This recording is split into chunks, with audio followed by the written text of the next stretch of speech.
I like to talk about this. I get this Hillsdale. It's supposed to be a university, I think. College, they call themselves a college. And I like to talk about some of the stuff they come up with. This one in particular is really rich. So it's called Restoring American Culture, which the whole title, the whole thing is like a sophistry. But the title is vague. It's not really leading, because what does culture, in other words, I don't want to say what does culture mean, because I'll get into that later. But you might imagine, it depends on the individual. So you might imagine restoring American culture would be like, what would it be like? Classical music, that's European. Opera, Daniel Boone would be American culture maybe. You know, you don't know. Put it that way, you don't know. Culture, usually we talk about more of a intellectual. I think a lot of times culture is considered to be intellectual. But of course, the anthropologists would probably tell us it could be the hillbillies of Appalachia, you know, it's culture. So anyway, which there's nothing, as Seinfeld would say, there's nothing wrong with, well, there is, but anyway, it depends. We have a big problem in Kentucky with drugs in the Appalachia. But anyway, so there it says here, Donald Trump is going to be the party of common sense, which I didn't really hear him say that, but I guess he did. We will begin the complete restoration of America and the revolution of common sense. It's all about common sense. So the guy, the writer here, says, what is common sense? And then he proceeds to not define it. But I will jump ahead, and it says, like most important concepts, think of love, justice, knowledge, or the good. Common sense is not easy to define. Well, I think that's somewhat true about common sense, but it's not true about love. And I've got a speech where I define love, and of course self-love is the first kind of love. And then you have the love of a mother for the child, as far as strength of love. And, you know, people that stay together 40 years, you might assume there's some kind of love going on there. I don't know. I still like to think there's compatibility. But anyway, justice is not so hard to define. You go to Hammurabi, you go to Deuteronomy, there's book, you know, if you get in every detail of justice, it takes some time to define it, but broadly speaking, it's really not that hard to define. It's fairness. It's if wrong is done to you, then some sort of recompense occurs. If wrong, it depends on if wrong is accidentally done or purposefully done. As far as the recompense is concerned, it makes a difference. But anyway, justice, knowledge. Knowledge is, generally speaking, I like to say knowledge is in the universities, which is not a popular concept right now, particularly with the Trumpers, but it's the truth. But anyway, another way to look at knowledge, let's say you're a carpenter. And do you have knowledge of being a carpenter? Well, if you can build a house, a good solid house, then yeah, you apparently you have knowledge of how to be a carpenter. The good is interesting because we kind of all know what's right and wrong, and it's not, admittedly, it's somewhat psychologically difficult to know why it is that we realize the difference between right and wrong, but somehow we do. But I have a definition for common sense. I think it's true, common sense is not very well defined but I have a definition. So common sense, if you have a very smart person that makes bad decisions, we call this a lack of common sense. If you have a dumb person that makes good decisions, we call this common sense. Now, so basically it's about decision making. So now let's go back to the article. So he starts talking about, is it common sense, he asks, to pretend that men can be women? Well, he's phrased this question, I'll read it again. Is it common sense to pretend that men can be women? Well, he's phrasing this question in a way that is not relevant. What we're really discussing here is transitioning, all right, and which is derogatorily known as trans. But he's saying, is it common sense to pretend that men can be women? So now you're looking at a third party, and you're asking the third party to accept the transition. And he says it's not common sense to accept that transition. Well, really, it's kind of none of the third party's business. The real question is, so I'll rephrase it the way I think really what we should ask is it common sense for a man to want to be a woman, or for a woman to want to be a man, and to actually take the steps in that direction? And this is a little harder to define without knowing each individual case. Now I'm going to give you an example. I met a transitioned man, if that's what you call it. He was a woman, and he was in the Army, and he liked to drive truck and drive forklift and this and that, and every kind of truck they had, he wanted to drive it. And the Army let him do it, or her do it, because she could do it. She was good at it, and that's the thing that's the funny thing about the Army. They define your job pretty well, and it's all written down. It's called the MOS, and you have to qualify for everything. Driving a forklift, and she qualified. She did it, and they were happy. Everybody was happy, except that she felt like she really ought to be a man. And so by the time I had met her, she had transitioned, and she looked like just a little man. And so I think in that case, I guess it was kind of common sense. But let's move on.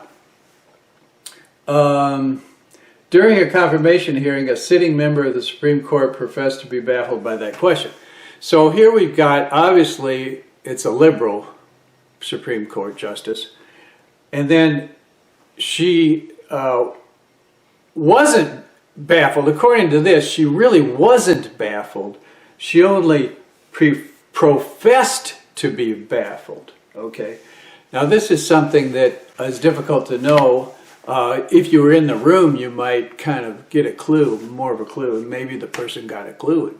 They could tell she wasn't really being honest. She wasn't really, I'm saying she, but it could have been he, I guess. Anyway, well, that's what the Supreme Court is there for, to kind of parse everything out. And sometimes I would say you're probably going to be baffled. If you're not, you're probably biased in such a way that you're really not examining the question. All right, is it common sense to open the borders of your country and then spend truckloads of taxpayers' dollars to feed houses and millions of illegal immigrants who are poured in? Blah, blah, blah. Same old thing, right? I read it real fast, but I think you've heard it before. Is it common sense to open the borders of your country? Okay, no, probably not. But the borders of the country weren't literally open. But I don't disagree too much with what he says in that particular situation. If he made a period there, you could go with it. But he didn't. He goes on to say, spend truckloads of taxpayers' dollars, feed, house, and nurture millions of immigrants who have poured in. Well, I'm not going to argue with whether the taxpayer dollars are being spent or not. What I'm going to point out is the reason they've come here. And the reason they've come here is because people will pay them to work. Now, why are people paying them to work? Because the people have money and they have work that needs to be done. Well, why don't they pay someone who is not illegal or undocumented? That you'd have to ask them. But I prefer just to look at the facts, or at least ways. The fact is, and it's not something that you really have to do a lot of digging to figure this out. They're coming here to work and make money. Generally speaking, the citizens are the ones that are paying them to work.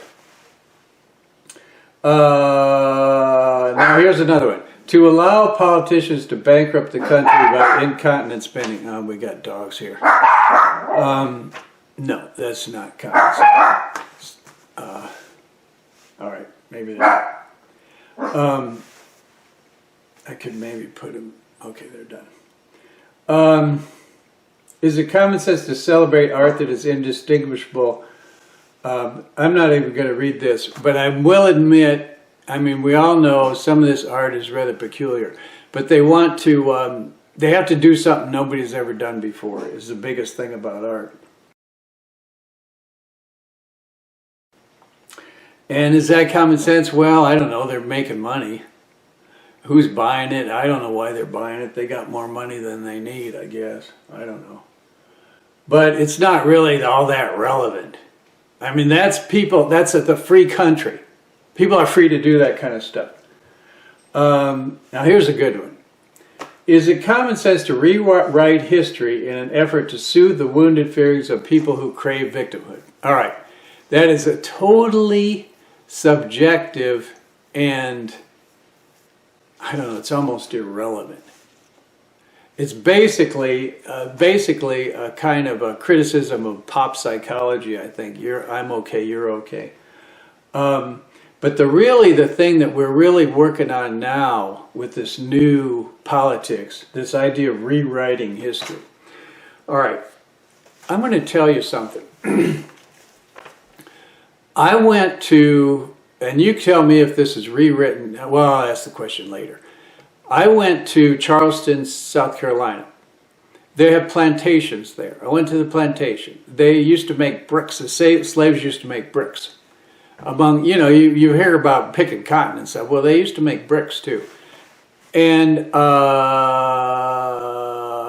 town of Charleston used to have slave markets. And they have a cattle market here. And they have the cattle in pens. And they run them across this kind of a stage. And there's a scale. A hidden scale on the stage weighs all of them all at once. And then gives you an average weight of each cow, each animal. And then the guys bid on it. They bid on by the pound generally. Although, well, anyway, it doesn't matter. So anyway, they had a slave market. And so they would prepare that somebody wanted to sell a slave. They would prepare the slave by not beating him, because you don't want to have a bunch of wounds on him. They would feed him, because you don't want him to look sick when you're going to sell him. And they would put clothes on him. Now, what kind of clothes did they put on him? Did they put the cow clothes on him or dog clothes? No, they put people clothes on him. They bought people clothes. And they sold him. And I'm not done. I'm not to the best part of the story yet. Best, you know. Forgive me for calling it that. They had another thing they did in Charleston, South Carolina, where if you had a slave that was not obedient, you could give him, generally it was he, give him to the city, loan him to the city, they would beat the shit out of him until he was obedient. And so the idea here is the owner, the plantation owner, he wanted the slave to work, but he was not, I don't want to say he wasn't a nice guy. I don't want to, how can I say this? It was a practical matter. The slave was an animal of sorts. And he wasn't, going to give the slave a feather bed, so to speak. But he wasn't really the kind of person that naturally tortured people. Your average plantation owner. But the city had people that were willing to do torture. Now that's what I was told when I went to Charleston, South Carolina. So now, we talk about rewriting history. Now, was that what I was told, was that rewritten history or was that history? Or let me give you an example. Let's say, and I wasn't told this, but let's just say the plantation owner, and this may have happened, he said, Joe, I'm a little hard up for money and I need to sell you. I'm going to have to sell you. I hate to see you go, but let's go ahead and feed you up, wash you up, get you some clothes, and we'll take you down and sell you. And I'm going to talk to my friend Ted, and he's a pretty good guy, and I'm going to see if he wants to buy you. So I think everything will be all right. Well, massa, okay, massa. Now, is that rewritten history or is that real history? Well, it might be real. It could have happened. I don't know. But generally, I don't think that's how it was. So here's the point. What is the point? The point is, he said, is it common sense to rewrite history in an effort to soothe the wounded feelings of people who crave victimhood? Now, who's wounded? Who craves victimhood? Is it the slaves? The children of the slaves, maybe? Or is it the white people who crave victimhood? I don't know. But I do know what he's thinking. He's thinking slavery was not that bad. It really wasn't that bad of a deal. And when you say it was a bad deal, then you're rewriting history. That's what he's saying. But it ain't right. It ain't true. And plus, he's not making an argument here. He's just throwing it up there. He's just throwing it against the wall to see if it'll stick. Is it common sense to transform higher education?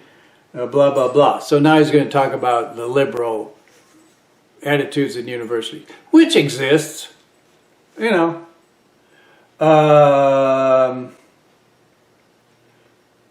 now he says, since the 1960s, our culture has suffered from a deficit of common sense. He still hasn't defined common sense, but he has given us some examples of what he thinks is not common sense. Let's see.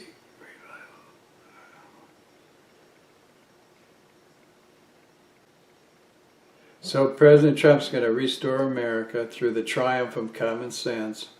He's going to pause it with the word restoration, bring back to good condition from a state of decay or ruin.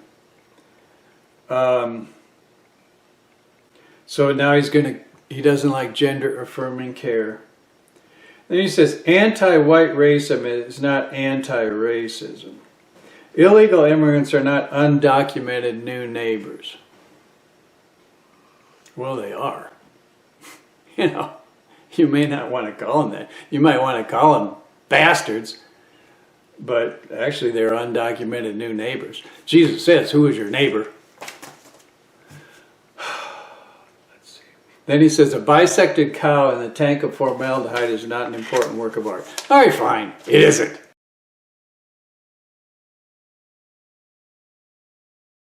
Okay, fine. But is that something that's really a problem for us? Are people bisecting cows and putting them in tanks at 4 hours to hide up and down the street?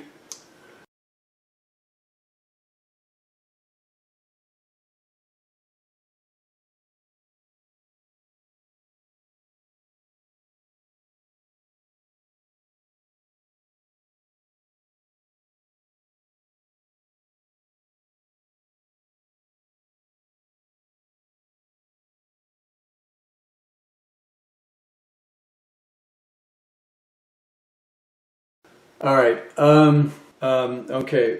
I got something here that I've underlined. I haven't prepared for this real well, but I'm rolling pretty well, I think. All right. The massive. Okay, here's a good one. Okay, now I'm going to get serious. The massive and seemingly solid institutions of any society, the economic institutions, the political institutions, the religious institutions. Okay, I'm going to read that again. So we're talking about. We don't need to call them massive or seemingly solid. Let's just call them institutions. The institutions of our society, the political institutions, the economic institutions, and the religious institutions, okay? So now we're moving on. Are always at the mercy of the ideas in the heads of the people who populate those institutions. All right. Political. Yeah, pretty much. Economic. Well, now, economic is a science. You know, they make a joke that out of 10 economists, you're going to get 11 different opinions. But actually, it is a science. And it's somewhat a little bit like psychology. It's a little bit elusive, but there's some basic rules of thumb and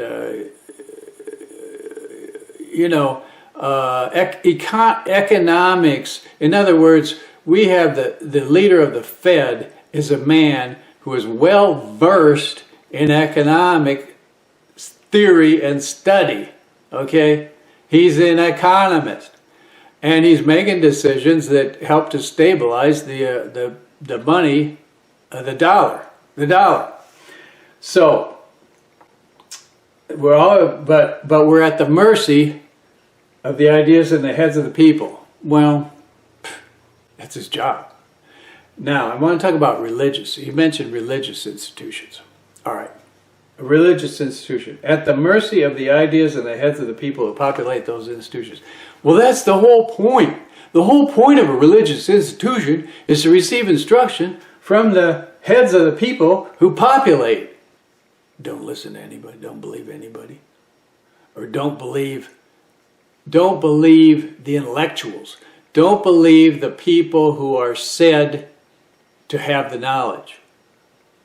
Don't believe the people who have the credentials.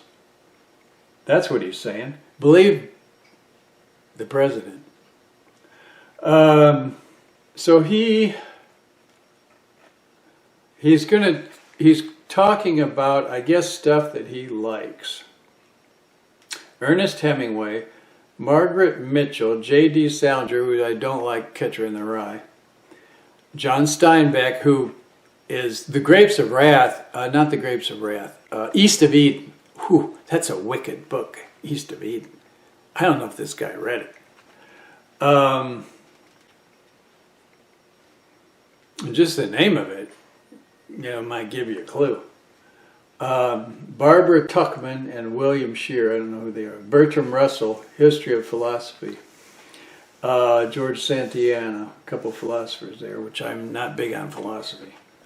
The point is that all these initiatives bore witness to a culture at one with itself. In other words, everybody was the same. Oh, how wonderful.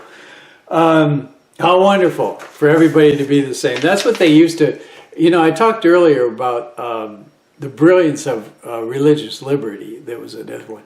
But, they used to say, and this is what these guys want now. They want everybody to be the same religion. Basically, that's what it's about.